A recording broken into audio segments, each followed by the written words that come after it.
할렐루야. 한번 고백합시다.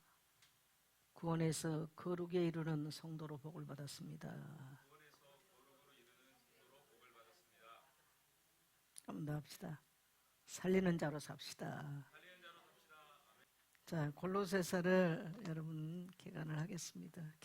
이거 조금 이렇게 물이 좀 젖어 있는 걸 갖다 줬으면 좋겠는데.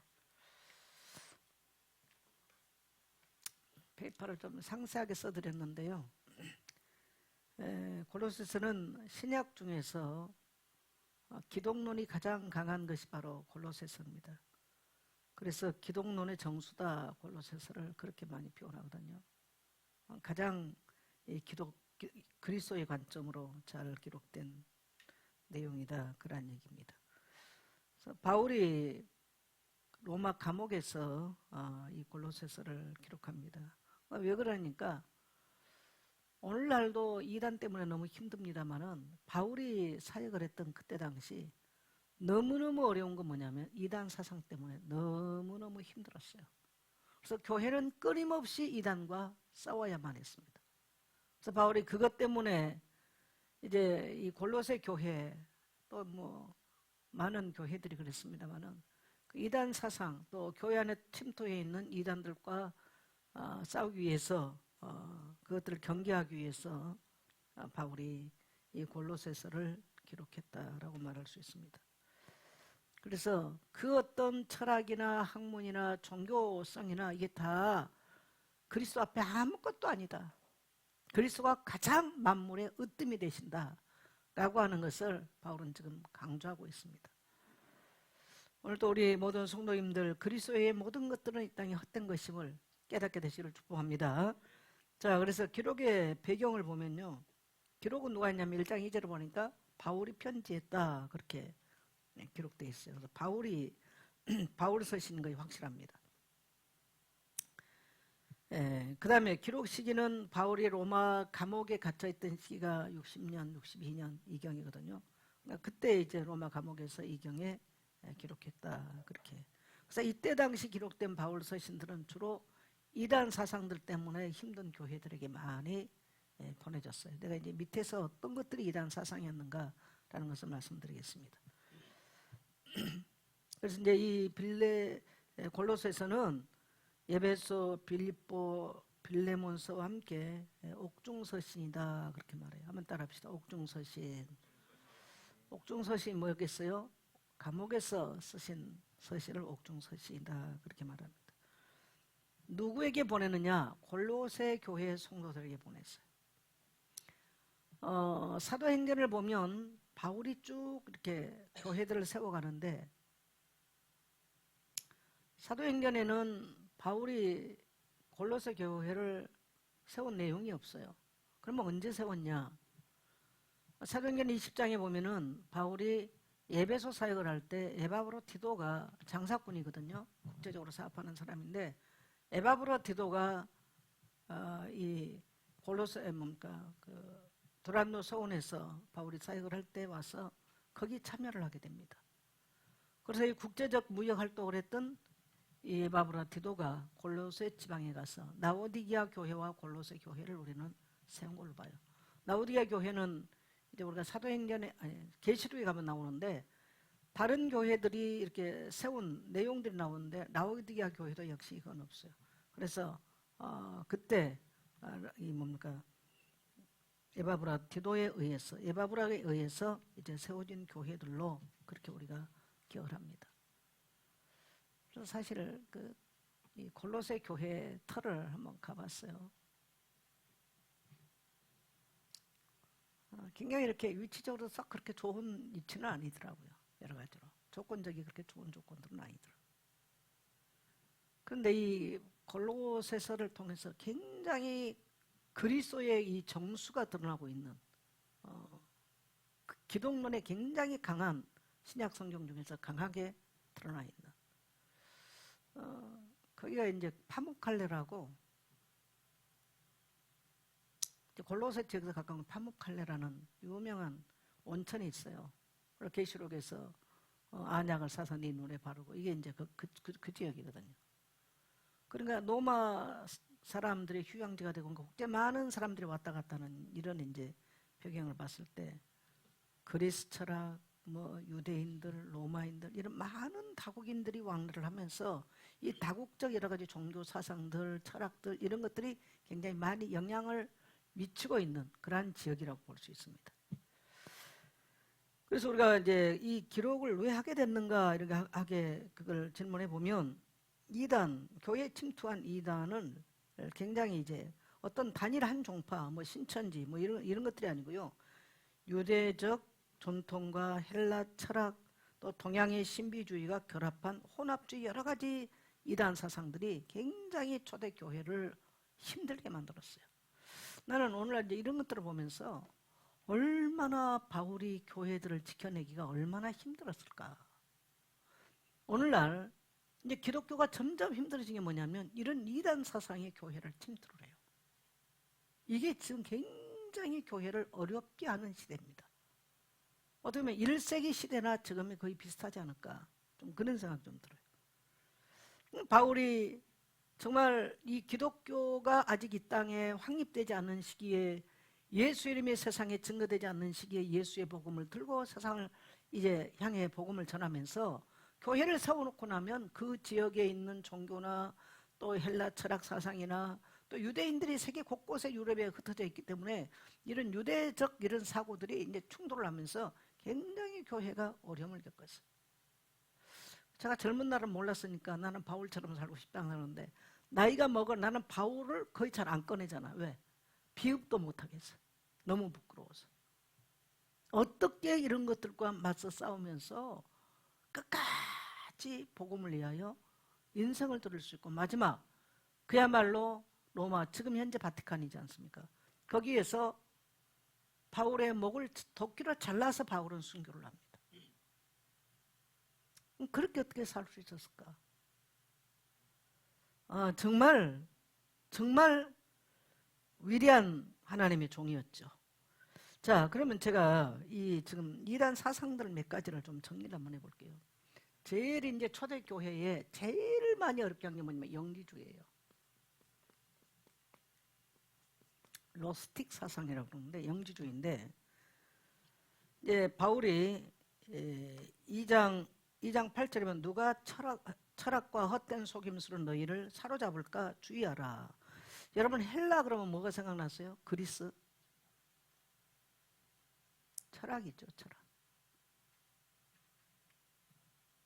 그래서 그리스 철학은 거의 3000년 동안 서양에 영향을 주고 그러니까 동서양이 있으면요.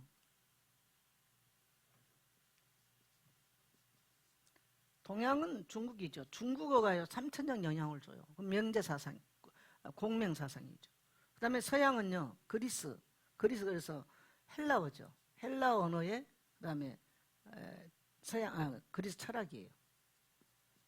이게 동서양 딱 양축이에요. 동양은 중국어를 배제할 수가 없어요. 동양의 72%는 중국어를 이해를 하거나 중국어를 쓰고 있어요. 그리고 공명의 사상을 영향을 받고 있어요. 서양은 어떻냐? 서양은 소크라테스에 의한 그보다 더 앞서 사실 서양 철학이 있죠. 그래서 3000년 동안 헬라어는 영어, 라틴어 전부 다 영향을 줍니다. 그러면서 이 헬라어를 중심해서 헬라 철학, 그리스 철학이 전부 다 이제 지배를 하고 있는 그러니까 그 영향이라는 게 엄청난 거예요. 그 영향이. 그래서 철학과 헛된 속임수로 너희를 사로잡을까 주의하라. 그러니까 바울이 이런 어떤 것 때문에 복음을 전해놓고 나면 너무 어려웠던 거예요. 그래서 이 영지주의의 사상은 뭐냐면요. 가장 위험한 거, 꼭 기독교인들이 지금도 이거는 좀 마찬가지입니다만은요. 물질은 악하다. 그리고 영은 선하다. 이렇게 이걸 이원론적 사상이라고 그래요. 이원론적 사상. 사실 다락방이 위험한 게 바로 이 사상에 깔려 있어요. 자꾸 영적인 걸 뛰어나면서 육신적으로는 어떻게 타락해도 괜찮는, 이게 이제 다락방의 영주주의 사상입니다. 이게. 근데 이게 초대 기독교에만 있는 게 아니에요. 이게 중세 교회까지 영향을 미치는데 옷만 갈아입어요, 사실. 그 중세 교회가 이 초대 교회에 있었던 여러 가지 신비주의나 금욕주의나 영지주의 사상이 또 그노시즘이 다 들어가는 거예요.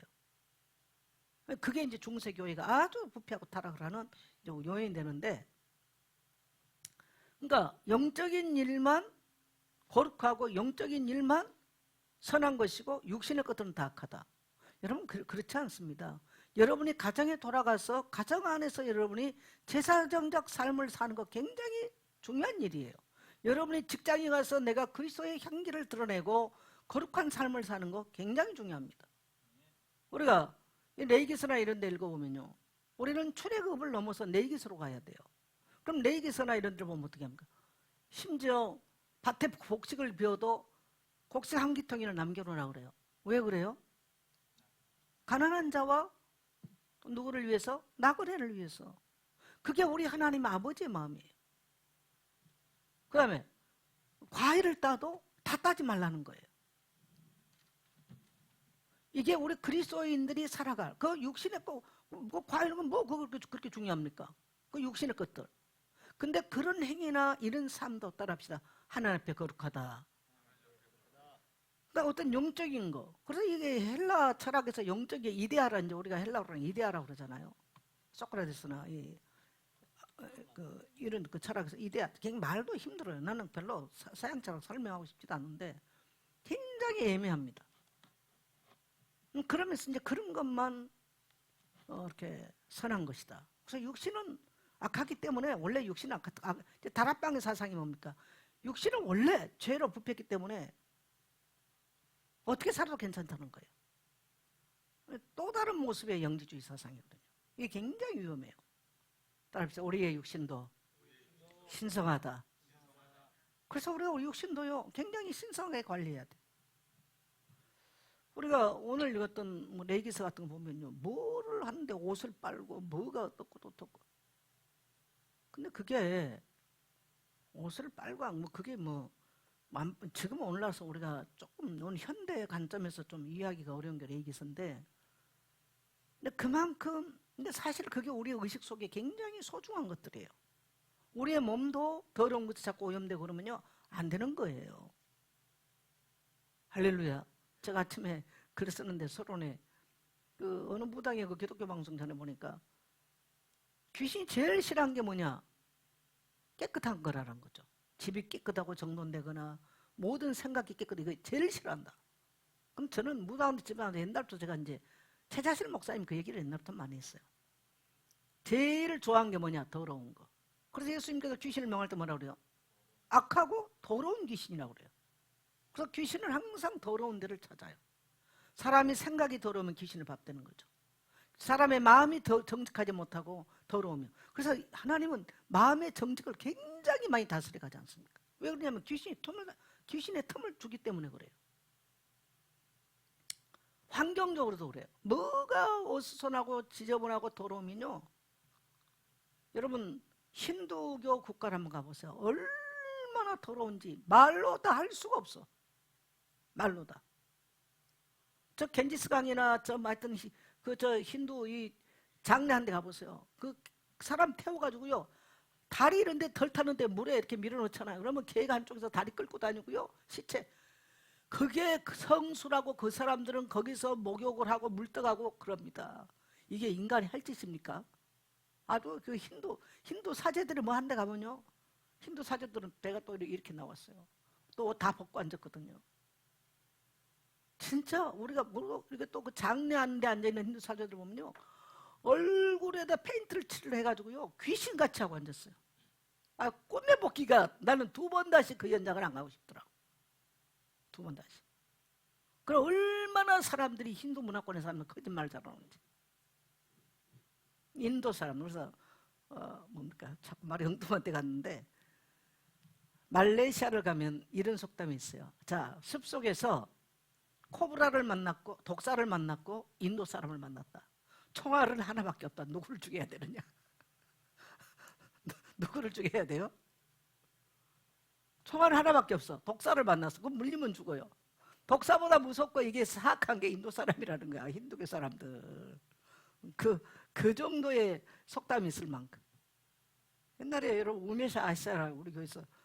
제가 거기 건물도 지어주고 내가 영육절 또 그래가지고 건물도 학교도 다 주고 거기를 학교 개관하러 갔는데 내 등을 차가지고 내가 그 길로 내가 와서 딱 다 끊어버렸잖아요. 세상에. 이게 거짓말을 얼마나 해버렸는지 말로도 못해. 그래서 그래 귀신이 들들 하는 거죠. 그래서 성경은 얼마나 그런 것들을 경계합니까? 얼마나 경계해요. 벌써 이 더러운 귀신을 섬기는 나라면 의복이고 의상이고 겉에 모든 것들이요 치렁치렁. 거기 하면 히피족들이 있거든요. 코에다가 수십 개, 귀에다가 수십 개, 그리고 사람이 어떻게 사는지는 모르겠어. 이게 사람이 말로 다 할 수가 없는 거예요. 여러분, 오늘 복음의 광명이 찬란한 대한민국 사시는 거 감사하십시오. 나는 세계 곳곳을 다녀봤기 때문에요.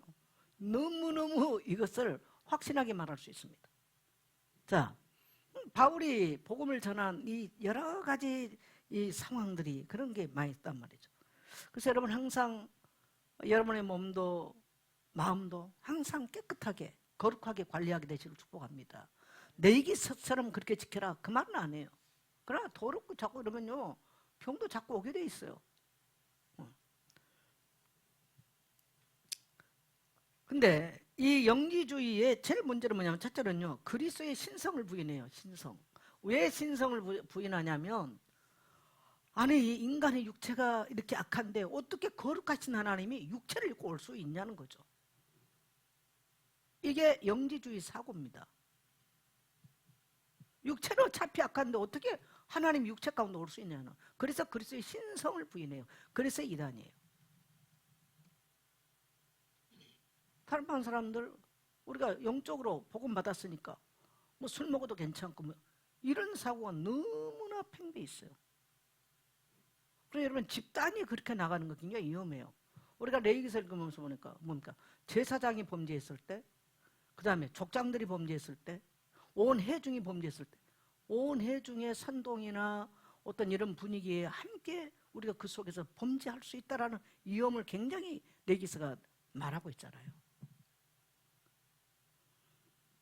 굉장히 중요해요. 그래서 누구의 메시지가 중요한 게 아니라 따라합시다. 성경의 기준이어야 된다.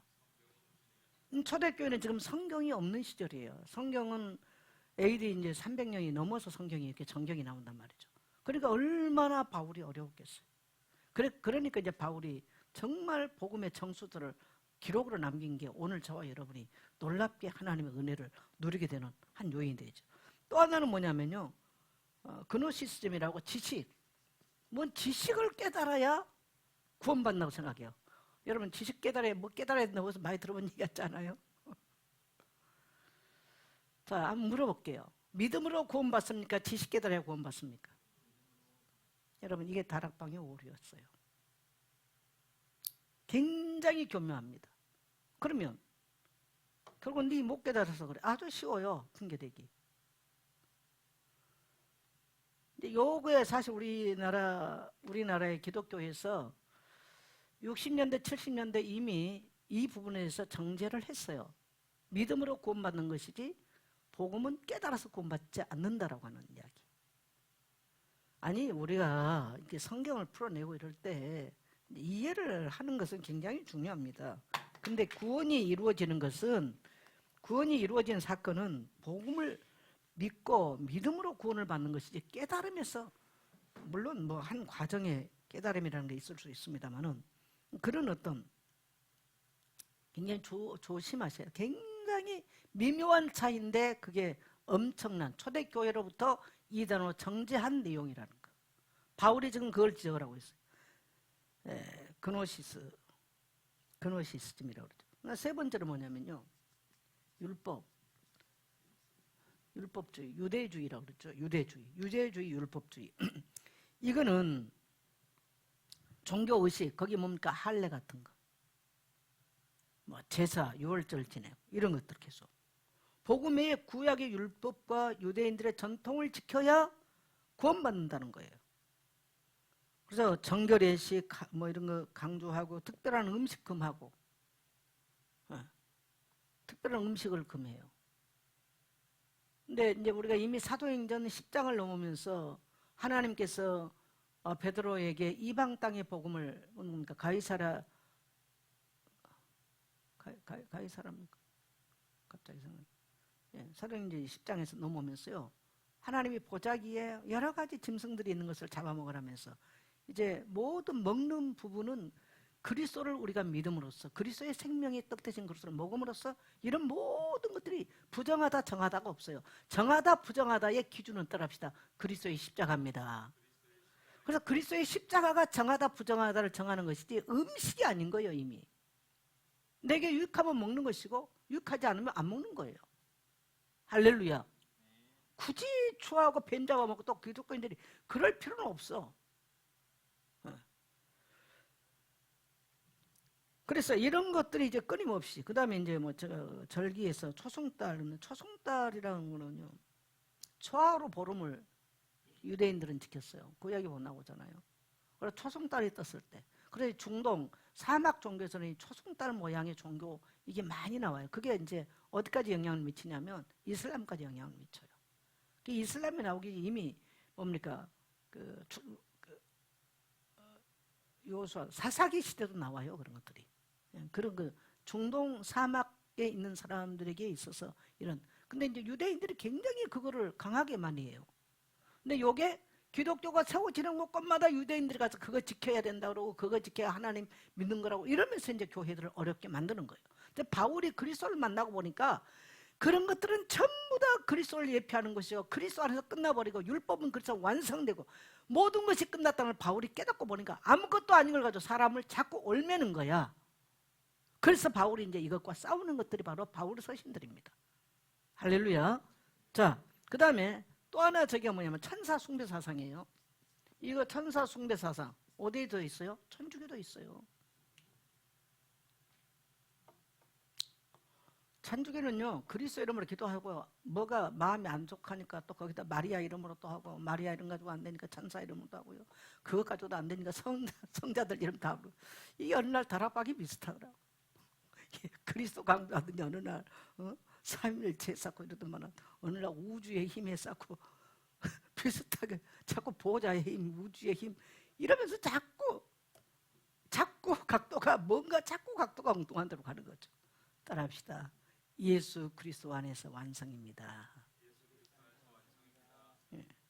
이렇게 미묘하게.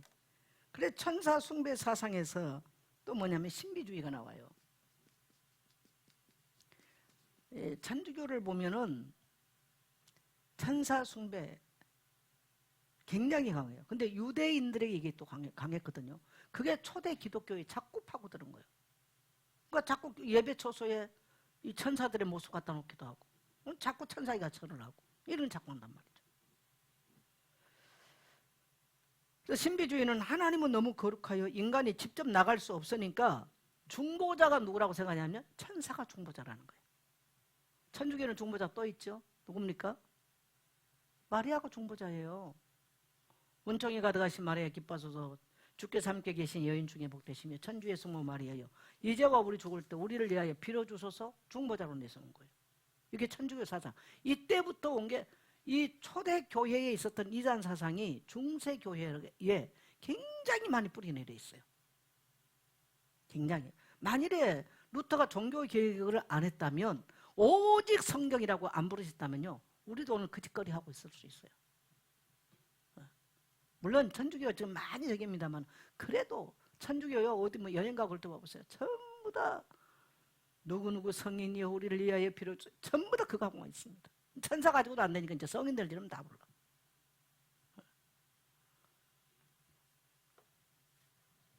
그 다음에 신비체험, 환상이나 신비로운 체험을 굉장히 강조해요. 신비체험. 이게 그러면 신비체험 필요 없냐? 아니에요. 우리 기독교인은 따릅시다. 반드시 기독교인들의 신비가 있다. 신비가 있지만 신비주의가 되면 안 되는 거예요. 그리고 그러면 체험 없으면 그 사람이 구원받지 못하느냐? 구원의 문제와는 다른 이야기예요. 근데 우리가 여러 가지 일들을 통해서 신비 체험을 할 수 있습니다. 그러나 신비 체험을 강조를 할 때는 문제가 오는 거죠. 신비 체험을 강조를 하면. 그럼 뭐가 문제냐면요. 이단들이 어떤 여러분 이만이나 정명석 이 사람 우리가 볼 때 어떻게 저럴 수 있을까라고 하는데요. 이 사람들이 신비 체험이 대단합니다. 그 정명석에 대한 이야기 보니까요. 딱 누가 딱 오면 너 무슨 뭐 병 알았지? 다 얘기 안 되잖아요. 그리고요. 웬만한 문제 기도하면 그 자도 그냥 다 나는데요. 그러니까 사람들이 가는 거예요. 어마어마한 돈을 내고 가는 거예요. 그래서 특정한 이단들의 어떤 그 사상을 가지고 사람들을 끌어 거기는요. 굉장한 그 리더들은요. 다른 사람이 이해할 수 없는 힘을 갖고 있어요. 그들의 근거는 대체적으로 뭔가 경험했어. 그게 특징이에요. 그 다음에 이들이 또 강조한 게 뭐냐면 금욕주의예요. 이게 이제 중세. 이게 여기서부터 보면은요, 이거는요, 다 지금도 가톨릭에 남아있어요. 지금은 이제 천주교 저기에서 금욕을 많이 풀었지만 중세 가톨릭은 금욕을 특히 사제들이나 수도자들은 어마어마하게 금욕주의로 살았어. 답이 없으니까 금욕주의. 그래서 루터 같은 경우도 바티칸의 이 계단을 무릎으로 기어 올라가다가 거기서 깨닫잖아요. 아무리 그렇게도 인간은 속죄함 받을 수 없다라는 거죠. 오직 의인은 믿음으로 말미암아 살리라. 복음에는 하나님에게 나타나서 믿음으로 믿기 어리게 하나니. 이 복음을 믿음으로써 의에 이룰 수 있다는 걸 깨닫게 되면서 종교 개혁을 하면서 첫 번째 들어가는 기치가 뭡니까? 오직 성경이에요. 오직 믿음. 그래서 이런 것들 나오는 거예요. 근데 그런 게 이미 초대교회부터 있었다는 거죠. 초대교회로부터 있었던 것들이에요. 그래서 이제 육신의 욕망을 제하기 위해서 극단적 고행들을 굉장히 많이 해요. 지금도 천주교 국가들, 특히 이제 동양에서는 필리핀 같은 데 가면요. 사순절 같은 데 가면 사람들이 예수님의 십자가 재현을 하면서요. 실제로 사람을 손에 못 박아가지고요. 메고 다니고요. 채찍질을 하고 실제로 해요. 여러분 많이 들어보셨죠? 실제로 합니다. 지금도 실제로 합니다. 남미 이런 데를 가면 실제로 합니다. 바울이 이것을 어떻게 대응했냐? 그리스도의 절대적 우월성과 충분성을 지금 선포합니다. 따라합시다. 그리스도는 절대적으로 우월하다. 그래서 여러분 신약 성경에 이제 특히 서신들에서는요 주로 어떤 사상이냐면 이런 초대교회의 이원론적 사상이나 유대교 사상이나 헬라 철학이나 이런 것들을 바탕으로 하고 있기 때문에 여기에 대해서 그리스도의 절대성과 그리스도의 유일성과 그리스도의 우월성에 대해서 대부분 바울 서신들에서는 강조를 합니다. 그래서 우리가 히브리서도 그리스도의 우월성에는 멜기세덱의 반차를 쫓은 그다음 모세보다 우월하고 아브람보다 우월하고 제사장 아론보다 우월한 이런 그리스도의 우월성에 대해서 천사보다 우월하고 그런 것들을 계속 얘기하는 거예요. 그래서 그리스도의 십자가 희생 제사는 단 한 번에 드려진 완전한 제사다. 짐승의 피를 가지고 하는 것이 아니고 그러면서 그리스도의 우월성을 증거하죠. 근데 모든 서신들이 다 그렇습니다. 예. 그래서 바울은 예수는 모든 만물의 머리시다. 따라합시다. 예수는 모든 만물의 머리시다. 그래서 그리스도 한 분으로 구원이 충분하다는 거예요. 여러분 우리가 구원을 받는데 그리스도 한 분으로 충분합니까? 오늘 여러분 어떻게 생각하세요? 충분하세요? 충분하세요? 그게 분명해야 돼요. 그래서 여러분 집에 찬양할 때도 보혈 찬송 많이 하세요. 감성적인 좋은 곡 이거 물론 좋은 것 같습니다만은 우리의 구원에 있어서 우리가 찬미의 제목은요 십자가 보혈입니다. 하나님을 찬미하는 제목들은 그가 행하신 일에 대한 찬미를 하는 거죠. 그래서 이런 이단설을 지금 반박하고 있습니다. 그래서 이제 중요한 주제를 보면요 그리스도의 탁월성. 그리스도는 뭐가 탁월하냐 이거에 대해서 이제 골로새서를 통해서 말하는데 핵심 주제는 만물의 머리다. 따라합시다. 만물의 머리다. 그리스도는 만물의 머리다. 이 우리가 믿는 예수는 이 모든 우주와 이 세계의 모든 만물 가운데 머리시다는 거예요. 그래서 이 그리스도는 만물의 머리고요. 만물 가운데 충만해요. 모든 만물 가운데 충만해요. 그런데 참 우리가 이렇게 우리말 성경을 읽어내기 어려운 게 그리스도는 충만이 겹치는 이름. 난 참 표현하기가 힘들었는데 이제 그런 표현들을 바울이 많이 썼죠. 세 가지 관점에서 말하죠. 그는 창조이신 그리스도를 1장에서 말해요. 창조주이신 그리스도. 그분은 창조주시다. 단순한 분이 아니다. 자, 1장 16절 같이 한번 하겠습니다. 시작. 만물이 그에게서 창조되되 만물이 누구에 창조됐어요? 그에게서 창조됐어요. 요한복음 1장 내용과 너무 같죠. 자, 그 다음에 하늘과 땅에서 보이는 것들과 보이지 않는 것들과 혹은 왕권들이나 주권들이나 통치자들이나 권세들이나 만물이 다 그로 말미암고 그를 위하여 창조되었고. 네, 그로 말미암아 창조됐다는 거예요. 또 그를 위해서 창조됐어요. 모든 만물이. 따라서 그리스도는 만물의 창조주시다. 네, 우리가 이 신앙이 확신해야 됩니다. 그 다음에 예수는 단순히 훌륭한 인간이 아니라 천사와 같은 존재가 아니에요. 보이지 아니하는 누굽니까? 하나님의 형상. 골로새 나온 것은요, 그리스도는 하나님의 형상이라고 나와요. 하나님의 형상. 따라서 그리스도는 하나님의 형상이다. 그래서 그리스도는 하나님의 형상이에요. 우리가 그리스도를 만났는데 누구를 만났어요? 하나님을 만나게 된 거예요. 예수를 믿었는데 누구를 믿게 됐어요? 하나님을 믿게 된 거예요. 예수의 복음을 들었고 난 이후에 우리가 보니까 하나님이 어떤 분인가를 알게 되는 거예요. 따라서 예수를 알면 하나님을 아는 것이다. 예수를 믿으면 하나님을 믿는 것이다. 왜 그래요? 그리스도가 하나님의 형상이에요. 그래서 예수님 요한복음에서도 나를 본 자는 아버지를 보았다 그래. 예수님 자신이 친히 말씀하신 거죠. 그리스도는 하나님의 형상이죠. 그 다음에 그리스도는 뭡니까? 구속주이시죠. 제가 이거 잘못 썼는데요. 구속주. 구속의 주인이시죠. 자, 1장 8절을 같이 한번 하겠습니다. 시작. 그는 몸인 교회의 머리시라. 그가 근본이시요 죽은 자들 가운데서 먼저 나신 이시니 이는 친히 만물의 으뜸이 되려 하심이요. 그 다음에 1장 20절 같이 갑니다. 그의 십자가의 피로 화평을 이루사 만물 곧 땅에 있는 것들이나 하늘에 있는 것들이 그로 말미암아 자기와 화목하게 되기를 기뻐하심이라. 네, 구속주이신 그리스도는요, 첫째는 뭐니까 교회의 머리예요. 뭐라고요? 교회의 머리다. 여러분, 그래서 교회는 누가 머리십니까? 예수 그리스도가 머리십니다. 교회를 사랑하는 것은 그리스도를 사랑하는 거예요.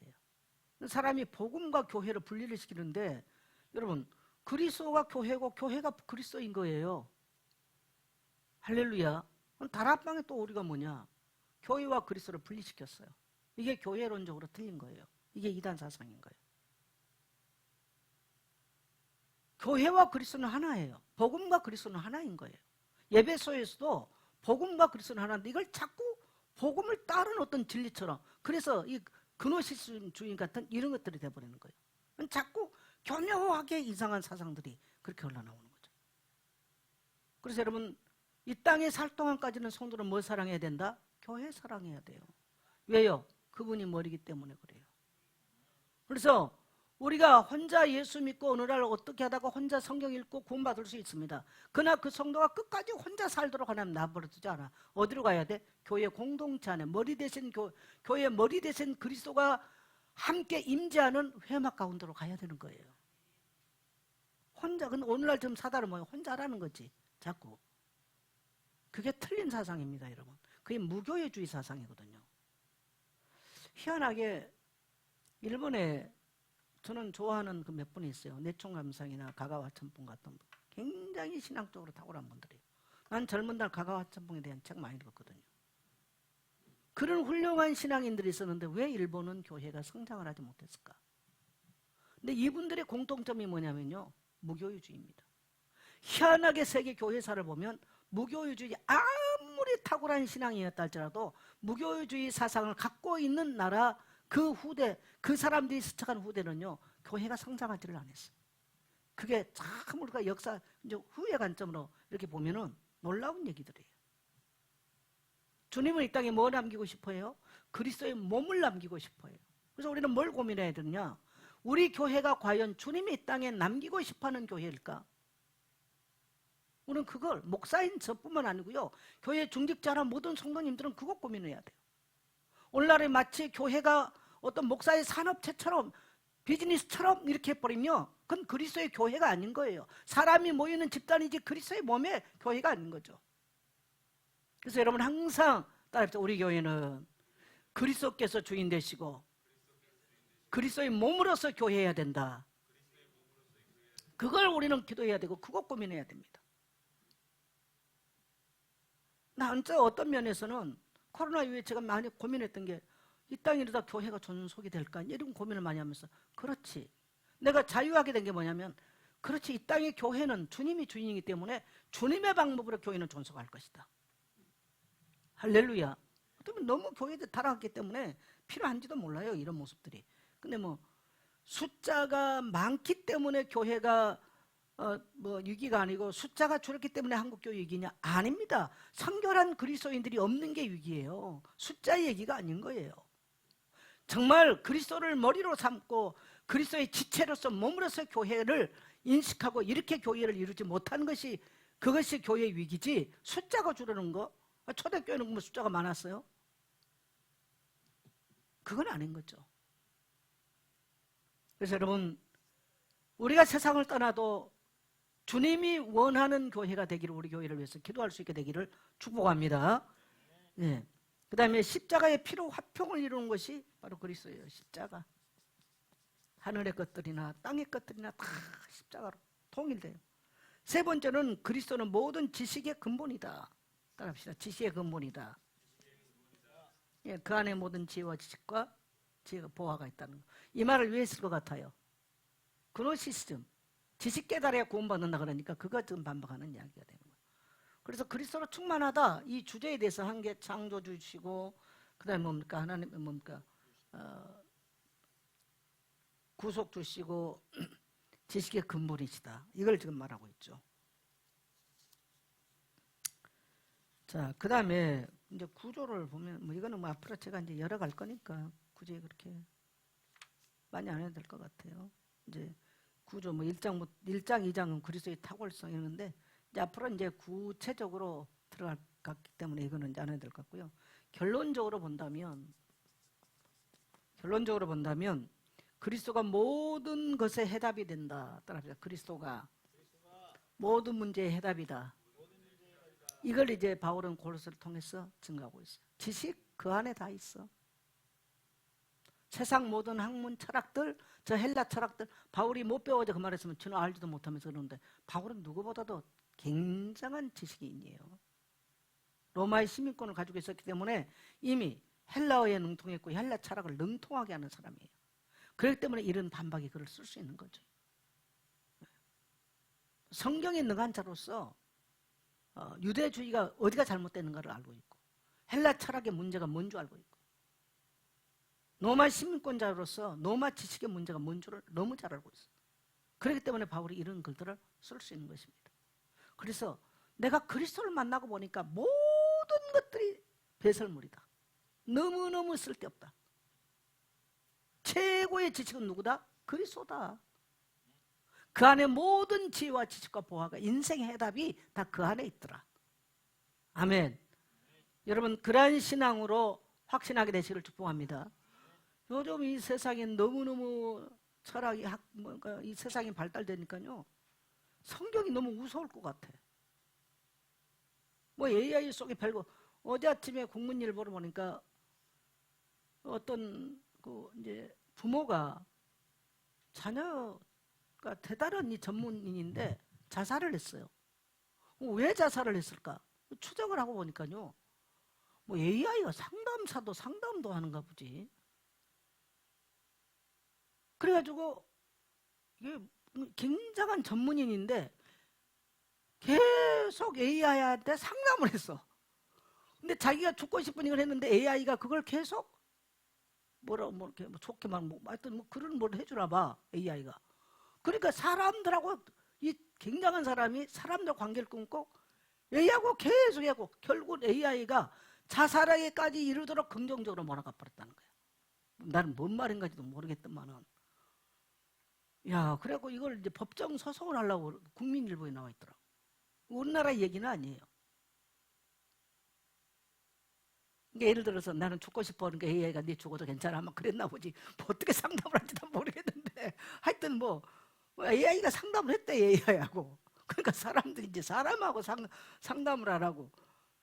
이게 이제 참, 나는 이런 세상에 사람들이 성경을 보면 얼마나 무서울까, 그 생각이 들 것 같아요. 여러분 성경을 보고 무서운가요?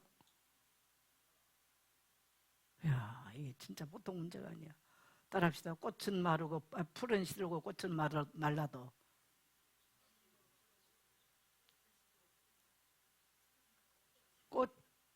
풀은 마르고 꽃은 시드나 우리 하나님의 말씀은 영원히 서리라 하라. 여러분 믿게 되시길 바랍니다. 네. 그래서 예수 그리스도는 우리 모든 인생 문제 해답이에요. 성경은 우리 인생의 교과서예요. 아멘. 자, 그 다음에 그리스도는 온 우주의 뭡니까? 통치자입니다. 그러니까 이 땅 사람만이 아니고요, 자연도, 또 하늘의 천체의 별들과 우주 은하계 세계까지도 우리 하나님의 모든 숨결과 창조의 섭리가 다 개입되어 있어요. 할렐루야. 하나님이 그리스도가 통치자입니다. 그 다음에 세 번째로 뭡니까? 예수님은 우리의 삶의 소망이며 우리 안에 거하시는 영광의 본체입니다. 여러분 우리가 예수 만나고 예수 믿고 항상 감사한 거는 우리가 절망 가운데 있고 낙심 가운데 있다 할지라도 우리에게는요 산 소망이 있는 거예요. 아멘. 영광의 본체 되신 주님은 우리 안에 함께 임재하고 계시죠. 예. 그래서 그리스도인들은 철학이나 초등 학문에 휘말리지면 안 되고요. 뿌리를 그리스도에게 깊이 뿌리를 내리고 살아야 됩니다. 이게 이제 골로새 핵심인데, 교회론적 관점에서 예수님은 교회의 머리가 되시죠. 순서를 해봤는데 교회의 머리. 머리는 뭐예요? 주관자가 되고 주권자가 되고 통치자가 된다는 얘기입니다. 여러분 예선교회 주권자가 정선자 목사가 아니에요. 정선자 목사는 주님의 부르심을 받고 여기 보냄받은 사람이죠. 사도란 말을 쓸 때 아포스톨로스, 하나님께로부터 보내심을 받았다는 얘기. 그래서 하나님의 보내심을 받고 여기 서서 네 가서 하나님이 주의 종들을 부르신 목적, 복음 때문에 부르셨잖아요. 그럼 그것 때문에 인생을 하나님께서 보내신 거죠. 그리고 주의 백성들을 모시고 여러분은 주의 종의 삶을 책임지고 저는 교회를 책임지면서 하나님의 말씀을 여러분에게 증거하고 사는 거예요. 할렐루야. 주의 종은 영적인 것을 공급한다면 여러분의 육신의 것들을 제게 공급하잖아요. 교회에서 월급을 주고. 그래서 여러분 우리가 이 땅에 살면서 제가 그때 주일날 밤인가 딱 이렇게 누워서 쭉 다리를 펴고 누우니까 얼마나 편한지. 그래서 하나님 너무 감사합니다. 그러고 제가 누워서 하나님 인생이 마치 광야에 머물고 간 바람 같습니다.